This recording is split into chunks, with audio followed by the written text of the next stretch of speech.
Igreja Açores, o programa com a atualidade da Diocese de Angra, para ouvir ao domingo, ao meio-dia, na sua Antena 1 Açores. Olá, seja muito bem-vindo ao Igreja Açores. Nesta edição vamos receber o cônego João Maria Mendes, vigário judicial da Diocese. O tema desta conversa é a nulidade matrimonial e a realidade da Diocese de Angra. Mas antes vamos à atualidade. É o assunto que assume a ordem do dia. A eutanásia está há alguns dias de ser votada na Assembleia da República e a Igreja sugere que o país opte pelo referendo para decidir sobre o tema. Maria do Céu Patrão Neves defende que o debate é artificial e corresponde apenas a interesses político-partidários. É artificial porque não corresponde a qualquer anseio do cidadão. Aliás, a recusa de referendo por parte de muitos dos partidos políticos com assento na Assembleia da República evidencia a falta de interesse destes partidos em ouvirem as pessoas. É artificial porque tem motivações político-partidárias no seu agendamento apressado, como se o país nestes primeiros 6 meses de legislatura não tivesse assuntos mais urgentes, e vem oferecer a vitória a uma bandeira do Bloco de Esquerda, assim ganhando capital negocial para outros assuntos neste Parlamento em que o PS não tem maioria. Este debate é também falacioso. Todos os estudos sobre a eutanásia evidenciam que as pessoas querem é não sofrer. Não querem morrer, querem não sofrer. Quando a esmagadora maioria dos idosos vive sozinho em Portugal, com reformas baixas e sem dinheiro para medicamentos, quando a rede de cuidados continuados e de cuidados paliativos mal cobre as grandes cidades e o Serviço Nacional de Saúde não consegue dar resposta positiva nem às urgências, o debate sobre a eutanásia, além de distrair do principal, cria condições economicamente favoráveis para perspectivar o envelhecimento em Portugal. É, por fim, um debate falacioso, porque desde 2012 que Portugal tem uma das leis mais avançadas em fim de vida, dando toda a autonomia à pessoa de escolher o que quer e o que não quer, inclusivamente terminar com toda a terapêutica e mesmo com a hidratação e a nutrição artificiais. É na vida com dignidade que o Estado deve investir. A visão da docente de bioética partilhada com o Igreja Açores. O padre José Júlio Rocha, doutorado em Teologia Moral, evoca a Carta Universal dos Direitos Humanos como forma de salvar a sociedade da sua própria aniquilação. Nós sabemos que todas as coisas na sociedade mudam. A história é a história das mudanças. Mas há princípios fundamentais que a moral chama lei natural e o direito chama direito natural, que são intrínsecas à dignidade da pessoa humana e que não podem mudar, que são universais e eternos. Isto está consagrado na Carta ou na Declaração Universal dos Direitos Humanos, se quisermos assim. Esses princípios são fundamentais para defender a sociedade da sua própria aniquilação, se quisermos. Há valores que não admitem exceções, defende a Igreja. E um deles é o da irredutibilidade da vida humana, do princípio até ao fim.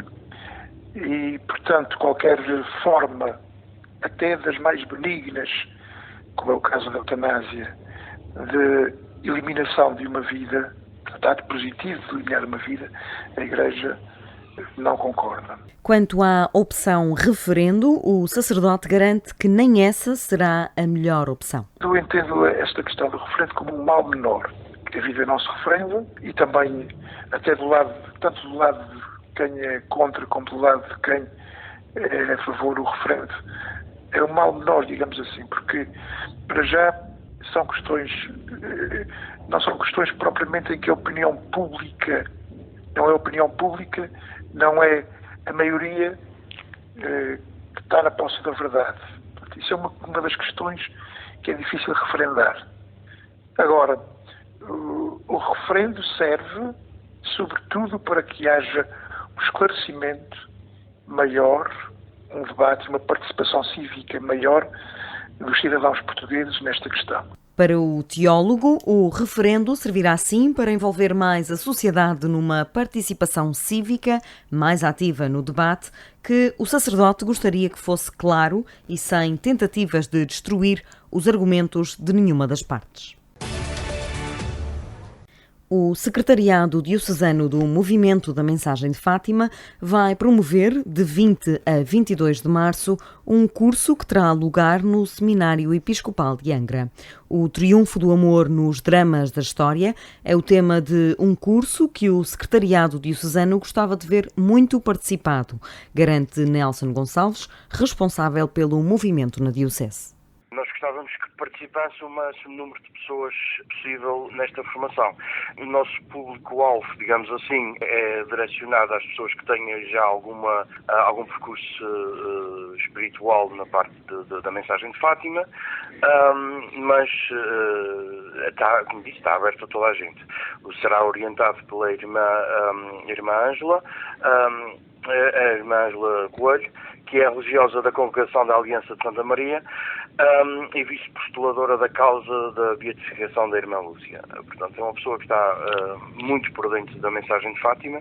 Ela é médica e também tem toda uma vasta experiência no cuidar dos doentes e do sofrimento, digamos assim. O curso acontece há cerca de 15 anos em Fátima, mas esta é a primeira vez que a Diocese de Angra recebe esta formação. O coordenador considera que todo o conhecimento que possamos beber deste encontro será enriquecedor. A mensagem de Fátima é muito mais do que, por vezes, as pessoas pensam, daquilo que é o segredo de Fátima. A mensagem é muito mais rica, é muito mais profunda do que isso. E temos esta oportunidade de ouvir falar dela e de toda a relevância e o significado que Fátima tem nos acontecimentos mundiais, desde das aparições até o dia de hoje. Os interessados poderão inscrever-se junto do seu pároco. A entrada é livre. A 11 de fevereiro assinalou-se o Dia Mundial do Doente e o Igreja Açores conversou com o diretor da Comissão Diocesana da Saúde. O padre Paulo Borges adiantou que, apesar do dia ter sido assinalado em celebrações pontuais, é no Dia Diocesano do Doente que as iniciativas se intensificam na Diocese de Angra. É prática há mais de 4 décadas na nossa Diocese celebrar o Dia Diocesano do Doente no domingo 5º da Quaresma. Daí que este dia, que é Mundial do Doente 11 de fevereiro, porque é dedicado à Senhora de Lourdes, desde 1992 que o Papa João Paulo II, então Papa, agora São João Paulo II, instituiu para ser o Dia Mundial do Doente. No entanto, no hospital foi assinalado através do Serviço de Voluntariado, com um miminho aos profissionais de saúde e aos doentes. No entanto, a capelania está a preparar o momento do dia 5º domingo da Quaresma. A eutanásia domina a atualidade nacional no ramo da saúde e, por esse motivo, o responsável diocesano deixou conselhos também neste âmbito. Não esquecer o substantivo pessoa antes do adjetivo doente e fazer com que as pessoas não sejam o doente da cama 3 ou o fígado da cama 17, mas o senhor fulano de tal. Cada doença traz uma pessoa e cada pessoa traz a sua história. Cuidados humanizados e personalizados. Ficam ainda 3 reflexões: autonomia, dignidade e visão utilitária da vida. O princípio da autonomia como exercício da liberdade. De facto, há que pensar que o direito a escolher viver ou a morrer é um direito reclamado pela pessoa. No entanto, podemos ponderar que a pessoa com lesão definitiva ou doença grave ou fatal que se encontra num sofrimento duradouro, será que tem, mesmo que mínimas, as condições da autonomia para exercer em plena e forma livre esta decisão? Por dignidade, entende-se que a pessoa é sempre fim em si mesmo, nunca meio. E daí que não pode ser instrumentalizável. A dignidade não é apenas um direito reclamado, mas um direito também reconhecido. Por exemplo, pensamos nos idosos, desmemoriados, ou nos deficientes, ou nas crianças, que apesar de não saberem quem são, não deixam de ter dignidade. O que é que acontece? É que o princípio ético da dignidade deixou de ser argumento, porque quer de ambos os lados argumenta-se que tanto se mata por compaixão como se deixa viver por compaixão. O ser humano vale sempre e até o fim. O seu valor não existe só enquanto ele é útil e produtivo. Aliás, é daí que advém a sua dignidade, enquanto ser humano. Padre Paulo Borges, diretor da Comissão Diocesana da Saúde. Os reitores dos santuários diocesanos estiveram reunidos pela segunda vez no Santuário do Senhor Bom Jesus, na Ilha do Pico. O encontro, presidido pelo Bispo Dom João Lavrador, começou por uma exposição sobre a caminhada sinodal diocesana e sobre a importância dos santuários como locais de acolhimento dos tocados pelas fragilidades humanas e que frequentam estes locais de oração. O padre Marco Martinho, reitor anfitrião, adiantou ao Igreja Açores as conclusões do encontro. Apresentar, aprofundar e viver os santuários diocesanos dentro da teologia e pastoral da diocese, como igreja local, enquanto exprimem uma oportunidade insubstituível para a evangelização do nosso tempo e das nossas ilhas hoje. Tornar a estruturação pastoral dos nossos santuários competências diárias de acolhimento, cada vez mais em estilo sinodal. Visibilizar a caminhada sinodal na apresentação da sua temática nos templos santuários e acentuar nos mesmos a oração pelas grandes intenções diocesanas, a oração pela caminhada diocesana, bem como utilizar os subsídios litúrgico-pastorais que chegarem da Comissão Diocesana. Dentro dos tempos litúrgicos próprios, preparar e viver a festa principal de cada santuário em 2020 com o tema A beleza de caminharmos juntos em Cristo. Eu sou o caminho, a verdade e a vida. João 14,6. Para os santuários cristológicos. E Maria, a beleza de caminharmos com Maria. Melhor dizendo, a beleza de caminharmos juntos em Cristo para os santuários mariológicos. Acentuar nos santuários sempre, na relação ouvidorias-paróquias, a competente formativa na iniciação ou reiniciação cristã, ao ritmo da orientação diocesana, através da pregação, de catequeses, de cursos, etc., que iluminem as realidades de vida e os problemas dos peregrinos provenientes de todos os lados. Uma das prioridades é também que todos os 5 santuários, e não apenas o do Senhor Santo Cristo dos Milagres, como acontece atualmente, contribua financeiramente para a formação do clero diocesano. Este encontro de reitores, que se celebrou também com momentos de oração, sobretudo com a festa de Nossa Senhora de Lourdes, realizada na matriz das Vozes do Pico, iniciou-se e terminou com a palavra do prelado diocesano, que, apelando à renovação pastoral no presente e no futuro, nos deixou sintonizar as vivências dos grandes problemas da Igreja atual, bem como no estímulo que os nossos santuários sintonizem sempre as realidades da vida do nosso povo. Os reitores dos santuários diocesanos querem assumir um maior protagonismo pastoral e que a diocese valorize mais a sua capacidade evangelizadora. O convidado desta edição do Igreja Açores é o cônego João Maria Mendes, vigário judicial da Diocese e chanceler da Cúria Diocesana. O Vaticano publicou uma nota sobre a necessidade de qualificar e melhor preparar para implementar a reforma desejada pelo Papa Francisco. Uma dessas finalidades é o processo de nulidade de matrimónios nos tribunais eclesiásticos e nos aconselhamentos matrimoniais. Boa tarde, obrigada por estar connosco. Muito boa tarde. Uma das preocupações do Vaticano é o reduzido número de faculdades de direito canónico, 42 públicas, mais concretamente, e algumas privadas.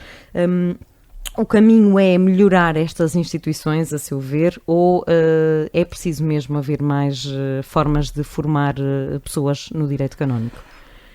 Mais uma vez, muito boa tarde. Muito obrigado pelo convite para estar aqui no vosso programa Igreja Açores. É claro que isso é um problema que me ultrapassa muito, a existência de faculdades de direito canónico. Isso depende muito da Santa Sé, das conferências episcopais. Em Portugal, creio que houve uma tentativa junto da Universidade Católica Portuguesa para ministrar licenciaturas em Direito Canónico, mas acho com muito pouca adesão e não sei neste momento até se de facto esse curso continua ou não, porque, como disse, não houve grande adesão. É claro que a maioria das dioceses e dos padres que estudam direito canónico provavelmente preferem aquelas universidades de referência que existem e, portanto, muitos vão ou para a Espanha, para Salamanca, ou para Roma, para as diversas universidades pontifícias, e daí que talvez em Portugal haja falta de uma faculdade, mas precisava que tivesse alunos, como é evidente. Uma das sugestões é juntar ao ensino da teologia. Acha que é execuível? Acha que é funcional? Todos os seminários e todas as casas de formação para sacerdotes têm uma cadeira de direito canónico, como é evidente.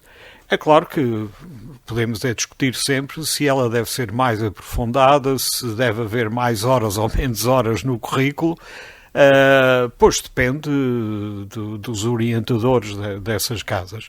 Agora, é um fato que nesta reforma e nesta tentativa de melhorar o acesso aos tribunais, e conforme disse na sua introdução, o aconselhamento é muito importante.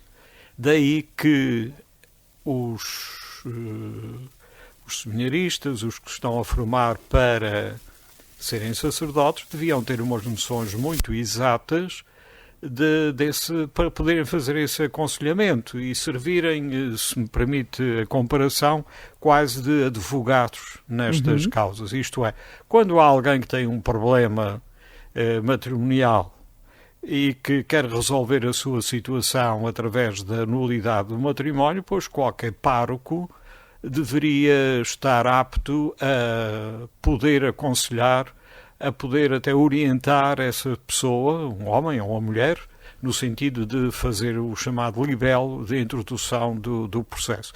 Aí é que me parece que deveria incidir muito São também. Estes mediadores, digamos assim. assim. É claro que isto é uma questão entre o direito e a pastoral, tem uma ambivalência muito grande, e creio que muitos dos nossos sacerdotes estão aptos a fazer isso, porque isso acontece aqui na nossa diocese.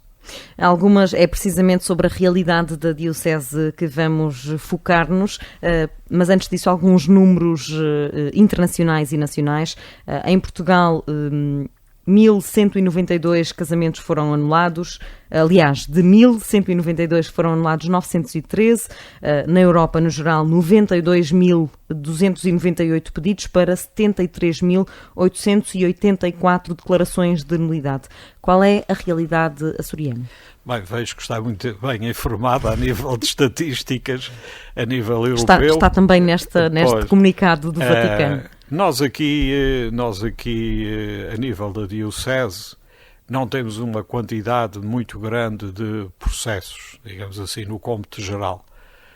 Por exemplo, só para lhe dar números, o ano passado, de 2019, entraram no Tribunal Eclesiástico de Angra 12 processos, ou 12 pedidos de declaração de nulidade do matrimónio. E é sobre esse número, mais ou menos, que tem andado nos últimos 2-3 anos. Acha que ainda há muito desconhecimento sobre esta causa? É provável que haja. Depois também há aqui alguma má informação, porque muita gente julga ou que isso é impossível, ou julga que o seu caso não é aceitável, e também há muita gente que pensa que é extremamente caro, dispendioso introduzir um processo. Bem, tem custos, porque o tribunal tem que funcionar e esse funcionamento tem custos. Mas não é nada que ninguém possa suportar. E, aliás, também em casos específicos de pessoas que não tenham possibilidades financeiras, desde o momento que justifiquem essa sua situação, até podem ser dispensadas dos pagamentos das custas judiciais. Portanto, aqui a nível, e voltando aos números, o que eu costumo dizer é que, não sei, talvez felizmente, porque senão nós não tínhamos capacidade para resolver tantas causas, da quantidade de divórcios, por exemplo, que há aqui a nível da região autónoma. Eu falo a nível da região autónoma porque a diocese abrange toda a região autónoma. Creio que é certo que os processos de declaração de nulidade que chegam ao Tribunal Eclesiástico é 0,000 não sei quantos zeros, até 1% dos divórcios que existem a nível civil. Porque, segundo aquilo que me consta, os divórcios a nível civil têm tido um aumento exponencial tremendo e, por isso, está havendo 12 e processos. De nulidade não 12 acompanham. processos, não tem comparação nenhuma com a quantidade de divórcios que há. Por outro lado, pois, se de facto entrassem muitos processos, nós não tínhamos capacidade neste momento de resolver de uma forma mais ou menos rápida esses processos que entrassem. Para que os nossos ouvintes tenham uma noção, quais são os argumentos elegíveis, digamos assim, para que um processo destes possa arrancar? Ora bem, de facto o Código de Direito Canónico tipifica aquilo que nós chamamos os capítulos de nulidade, isto é, todas aquelas situações que tornam nulo o casamento, para ser assim mais explícito. Porque há aqui, e é preciso entender, e eu foco sempre esta situação para não haver dúvidas, é que existe uma diferença radical entre divórcio e declaração de nulidade do matrimónio. Porque o divórcio pressupõe um ato que foi válido, que foi certo, e que depois as pessoas, em determinada altura, querem anular esse contrato que fizeram no registro civil. Nos tribunais eclesiásticos, isto às vezes pode parecer um trocadilho de palavras, mas não é, do ponto de vista jurídico é totalmente diferente. O que o tribunal eclesiástico faz é declarar que no momento em que houve o consentimento matrimonial, houve alguma situação que impediu que esse consentimento se realizasse. E por isso mesmo há aqui um vício, chamado vício de negócio, porque nós admitimos que, para além do sacramento do matrimónio, há também um contrato que se estabelece entre as duas partes. E é sobre esse contrato, não sobre o sacramento, sobre o contrato, que pode haver um vício. E é esse vício que tem que ser detectado para saber se de facto ele existiu ou não. Se ele existiu, naturalmente que o casamento é nulo. Ora, isto é diferente do divórcio. O divórcio anula-se, no tribunal eclesiástico declara-se que aquele casamento foi nulo. Que é diferente, não é um trocadilho de palavras, são duas realidades completamente distintas. E não há qualquer relação com a questão civil? Por exemplo, têm que estar divorciados no civil? Não. Não há essa questão? Não há essa questão. Posso-lhe dizer, a nível estatístico, que até à data de todos os processos que entraram no Tribunal Eclesiástico de Angra, desde que ele está a funcionar, agora na época moderna, desde 1983, se não estou em erro, até ao presente, entraram 200 e tal processos. De facto, no cômputo geral não é muito. E desses 200 e tal processos que entraram, todos já vinham divorciados. Isto é, os litigantes já estavam divorciados. É claro que há aqui um mecanismo previsto até na concordata entre Portugal e a Santa Sé, que a declaração de nulidade de um casamento pode ter efeitos civis. É muito complexo, muito complicado. Como até à data todos já estão divorciados, todas as partes que colocam o problema ao Tribunal Eclesiástico, essa parte não se coloca. Se um dia isso acontecer, pois nós temos os mecanismos legais, embora complexos, para ter efeitos civis na declaração de nulidade do casamento católico.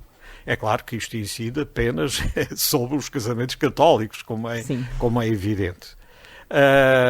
Mas estava-me a perguntar quais eram os vícios ou as patologias elegíveis, se é que se pode usar este termo. Bem, uma talvez das mais importantes que a jurisprudência canónica neste momento admite e que tem sido a base de muitos processos é de facto a imaturidade.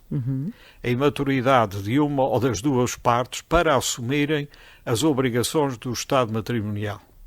O que é que isto quer dizer? Quer dizer que quando casam podem estar muito alegres, muito contentes, de facto com grandes declarações de amor eterno, mas depois quando começam a coabitar um com o outro, a vida muda. Porque às vezes há incompatibilidades de feitios, de caráter, de situações que muitas vezes surgem, ou porque uma das partes está demasiadamente apegada à sua família de origem, ao pai ou à mãe, e deixa a outra parte sozinha para ir comer, suponhamos, todos os dias à casa do pai e da mãe, porque a comida da mãe é que é muito boa. E, suponhamos, se é um homem, a mulher fica muito insatisfeita com isto. Se é o contrário, é ainda pior, porque o homem chega a casa e não tem nada para comer. Bem, eu estou a dar aqui um exemplo, talvez um pouco caricato, mas isto acontece.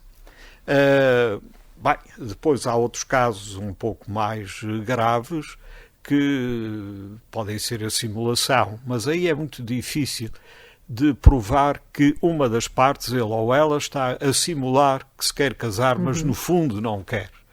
Porque onde é que está aqui o problema? Volto a referir, está no ato de consentimento. Isso é que é o casamento, que é sacramento e é contrato. É quando as duas partes dão o seu consentimento, no seu perfeito juízo, de livre vontade, querendo que esse ato seja, de fato, indissolúvel.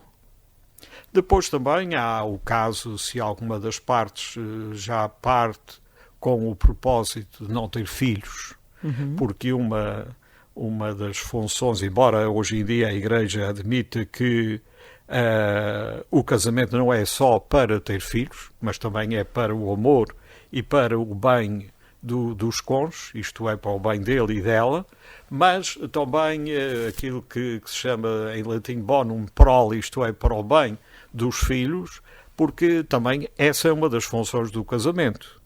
E se alguma das partes, ou ele ou ela, parte para o casamento com o propósito de não ter filhos, de facto isso causa a nulidade do ato matrimonial. Violência doméstica? A violência doméstica não é propriamente. E porquê? Porque, volto a dizer, e aqui é que está o fulcro da questão, é que nós incidimos sobre o ato de consentimento.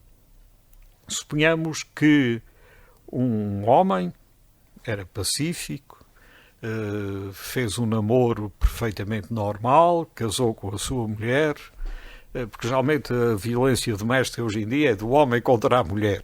E sim, vamos partir em 90% dos casos. Vamos partir desse pressuposto. O contrário também seria válido. E depois, passados 10 anos, começa a ter violência doméstica, bem, aí o consentimento existiu e foi válido. Logo, nós não podemos declarar uma coisa a posteriori, mas sim naquele momento do consentimento. É claro que podem perguntar, mas então como é que chegam à questão da imaturidade? Pois, é que naturalmente que depois são dois argumentos que certas atitudes a posteriori podem indiciar que já quando foram para o consentimento não tinham essa capacidade de assumir as obrigações do Estado matrimonial. É claro que a violência doméstica pode indiciar, mas também pode não indiciar.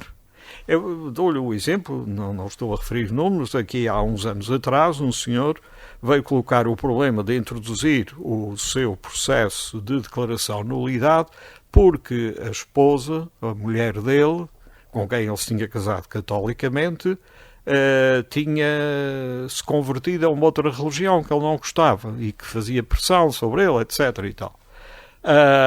E eu perguntei, mas a sua mulher, quando se namoraram, era católica? Era, sim, senhor. Quando se casaram pela igreja e era católica? Era, sim, senhor. Ao fim de quantos anos é que ela se converteu? Foi ao fim de 30 anos, já não me lembro exatamente. É claro que a conversão, por exemplo, a uma igreja que não seja católica, e mesmo que isso cause problemas ao outro cônjuge, não é motivo para a declaração de nulidade do matrimónio. Estou-lhe aqui a dar exemplos sim. para, de alguma forma, exemplificar a complexidade, por um lado, e por outro lado também, nós não estamos aqui perante verdades absolutas, porque essas ninguém as tem, só Deus é que tem a verdade absoluta, mas estamos aqui perante aquilo que nós chamamos a verdade moral, a certeza moral, de que alguns fatos podem, de facto, indiciar que o casamento foi nulo. Mais ou menos, eu sei que isto é difícil de perguntar e de me dizer uma percentagem muito objetiva, mas qual é a média de aprovações e de casamentos nulos? Ora bem, pode parecer estranho, mas a declaração de nulidade tem sido a 100%.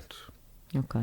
Dos tais 200 e tais processos que eu falei há pouco, muitos foram arquivados. E arquivados não por serem declarados válidos os casamentos, mas porque as pessoas desistiram deles. Mas de todos aqueles que são chegaram, muitos os que desistem do processo? Alguns, e desistem simplesmente porque muitas vezes é a sensação que eu tenho, querem a declaração e julgam que aquilo é um ato administrativo, isto é, que entregam hoje uma espécie de requerimento e amanhã têm o despacho aprovado. Esquecem-se que aquilo é um tribunal, funciona nos métodos do contencioso, do contraditório, e por isso as partes têm que ser ouvidas, têm que se ouvir testemunhas, há prazos a respeitar e há toda uma defesa dos interesses de ambas as partes, o que significa que não se pode fazer isto de um dia para o outro. Ora, algumas pessoas entregam... Na maioria dos casos, ambos querem a declaração de nulidade, ou já aconteceu na Diocese de Isso aí é diferente, mas deixe-me acabar esta questão estatística, porque eu disse que 100% são declarados nulos. Porquê?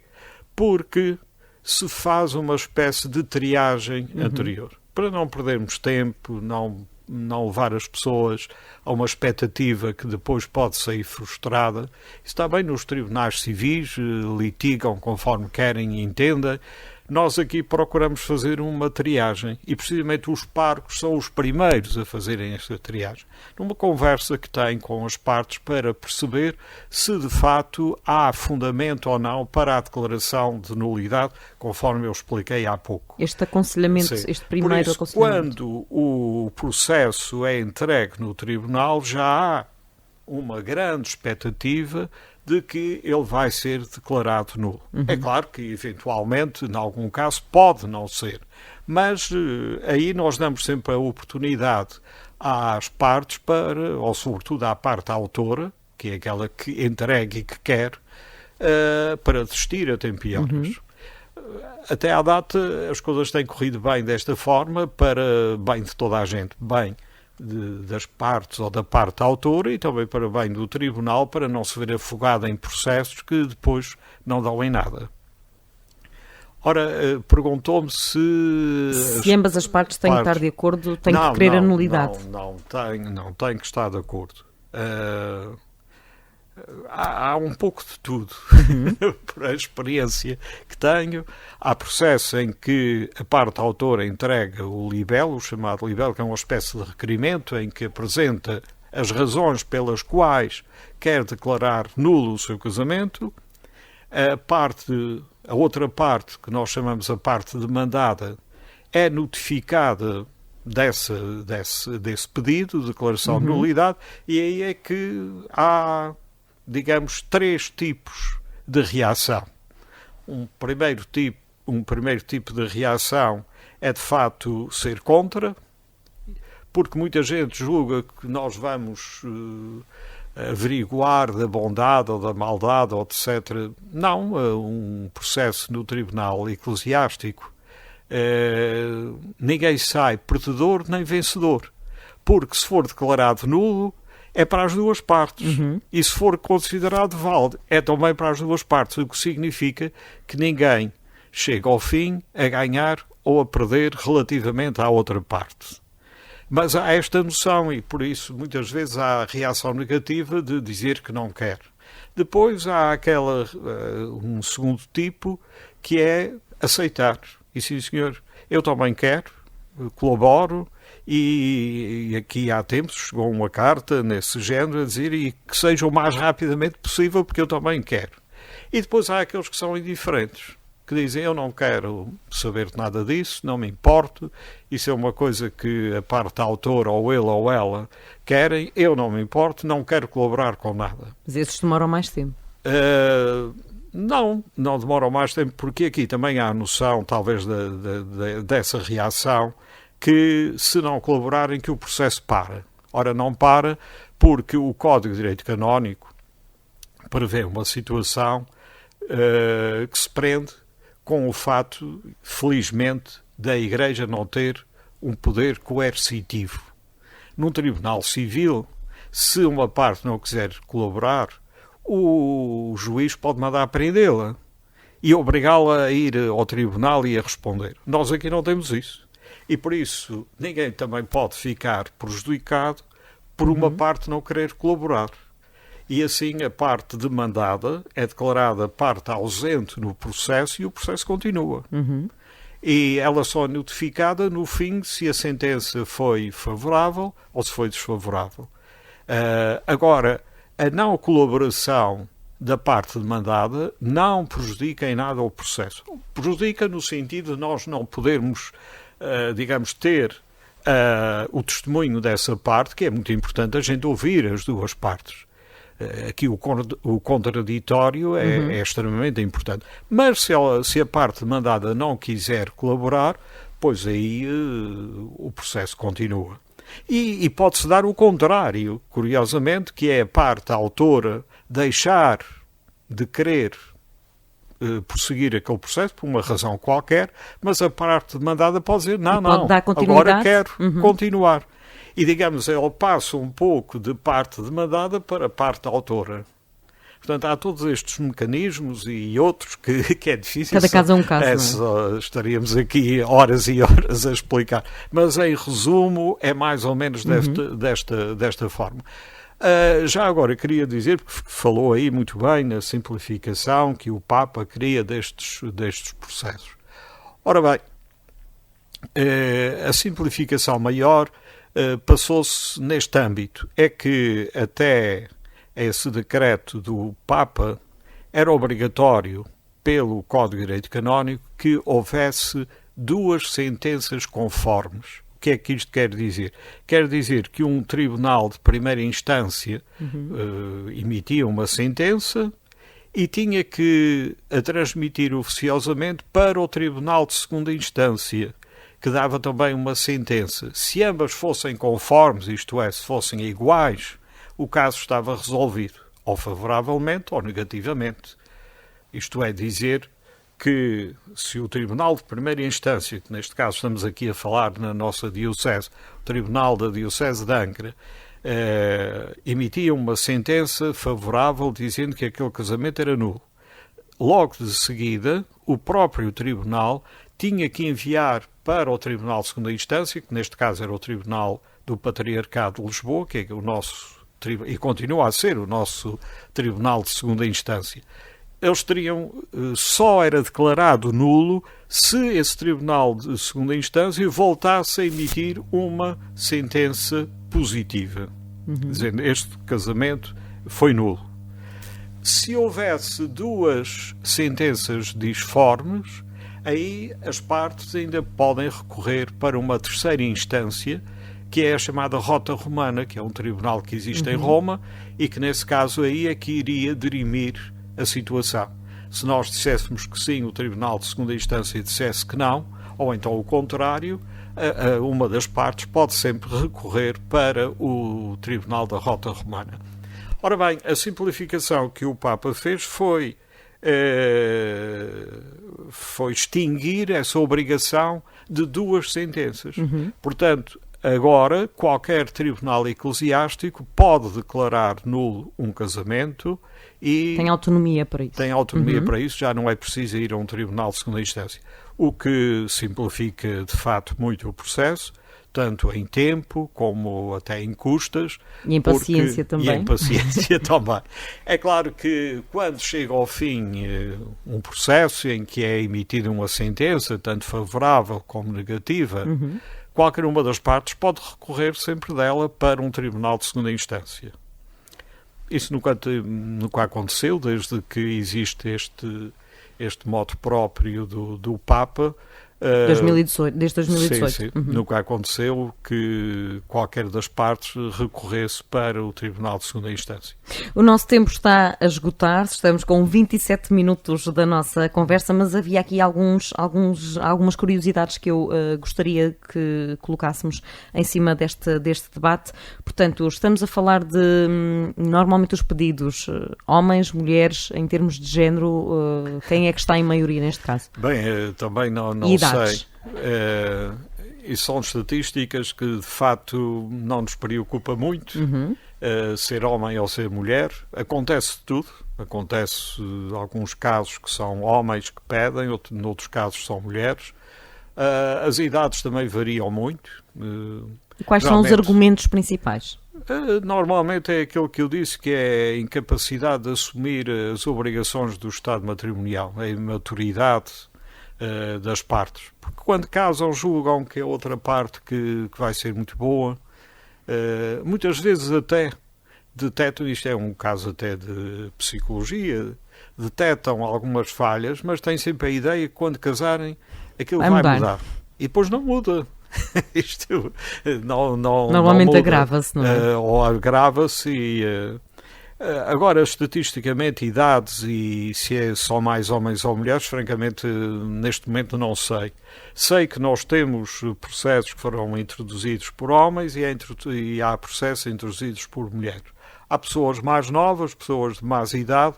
É claro que não me recordo de haver processo nenhum agora nos últimos anos de gente com mais de 50 anos. Normalmente até são casais bastante novos. E a média, também podia perguntar a média do tempo em que estiveram casados, pois também depende muito. E querem sempre voltar a casar, neste caso? Sim, não se aplica esta expressão. É por esse normalmente que querem voltar, na maioria dos casos, creio eu, que querem voltar novamente a contrair matrimónio pela Igreja Católica. Muitos deles também, ou delas, já têm novos companheiros com quem vivem e, portanto, querem regularizar a sua situação. E é um dos motivos, creio eu, que leva a que as pessoas peçam a declaração de nulidade. Para quem nos está a escutar neste domingo, qual é o primeiro, e tenha interesse em pedir nulidade do matrimónio, qual é o primeiro passo? É dirigir-se ao pároco? É dirigir-se ao pároco da sua paróquia, ter uma conversa e a partir daí deve haver um discernimento e uma ajuda do pároco para poder depois elaborar aquilo que eu já disse, que é o libelo, que é uma espécie de requerimento e ao mesmo tempo de uma petição, apresentando os argumentos que pensa que levaram a que o seu casamento tenha sido nulo. É claro que depois, na instrução, não é preciso escrever, como eu costumo dizer. Alguns pensam que é preciso escrever um grande romance desde que nasceram até acontecer o desastre da separação. Não é preciso, porque depois, na fase de instrução do processo, nós podemos averiguar outras situações. Até porque a palavra libelo, que vem do latim libellum, significa pequeno escrito. É a tradução literal da palavra libelo. E é esse termo que a Igreja usa precisamente para dizer que é um pequeno escrito que se entrega com uma certa forma que os párocos todos podem ter ou que podem pedir ao tribunal e mesmo as pessoas individuais, se não quiserem recorrer ao pároco, também não são obrigadas a isso. E podem pedir diretamente ao tribunal que lhes dê indicações e nós temos uma espécie de formulários, de impressos, que ajudam as pessoas a fazer essa petição inicial, esse libelo, para introduzir no Tribunal Eclesiástico. Cônego João Maria Mendes, obrigada por ter estado connosco neste agradeço. espaço de entrevista. É sempre importante conhecermos também um pouco da nossa realidade quando vemos as notícias internacionais. Só queria dizer uma outra coisa, é que isto não sirva de publicidade, Sim. Porque isto é que é uma parte já, porque temos bastantes processos, estamos sempre abertos, como é natural, a aceitar todos os processos que queiram introduzir, mas sejam conscientes e que tenham a noção de que nós não temos capacidade para grandes quantidades, sobretudo grandes quantidades de processos, mas ninguém ficará sem acesso à justiça por esta causa. Pode o processo demorar mais tempo, mas paciência. Muito obrigada por ter vindo ao Igreja Açores. O nosso programa regressa na próxima semana com mais um convidado especial e com mais atualidade da Diocese de Angra. Igreja Açores, o programa com a atualidade da Diocese de Angra para ouvir ao domingo, ao meio-dia, na sua Antena 1 Açores.